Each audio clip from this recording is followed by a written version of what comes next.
सर्व सुखाचे आगर बाप रखुमा देवीवर, जो सर्व विश्वाला प्रेम देतो, सर्व विश्वाला सुख देतो असा असणारा माझे ज्ञानोबराय म्हणतात, तो सर्व सुखाचा आगर त्या पंढरपुरामध्ये विटेवरती उभा आहे. आणि जो विटेवर उभा आहे, ज्याचे कटेवर हात आहेत, त्या भगवंताला भेटण्यासाठी हे सर्व वारकरी मंडळी गेल्या महिन्यापासून अहोरात्र चालत आहेत. दुःखाची पर्वा नाही, सुखाची पर्वा नाही, शरीराची पर्वा नाही, कुठल्याही प्रकारची काळजी न करता एकमेव फक्त भगवंताच्या भेटीच्या ओढीनं संतांच्या संगे हे सर्व वारकरी अतिशय आनंदाने आपला प्रवास कटत आहेत.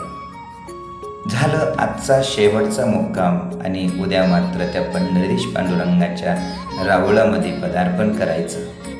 उद्या पांडुरंगाला जाऊन कडकडून मिठी मारायची आणि सांगायचं, परमेश्वरा आलो बरं तुझ्याजवळ एकदाचा.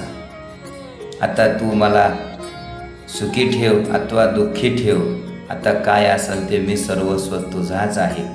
आणि हीच अलौकिक भावना सर्व माझे वारकरी घेऊन या पंढरपुरात येतात आणि माझा भगवंत प्रत्येकाला सुख प्रदान करतो. पण ते सुखही असं तसं नाही, ज्या सुखाकार्याने देव वेडावला वैकुंठ सोडूनी संता सदिनी राहिला, तेच संत विश्वगुरु श्री निवृत्तीनाथ दादा.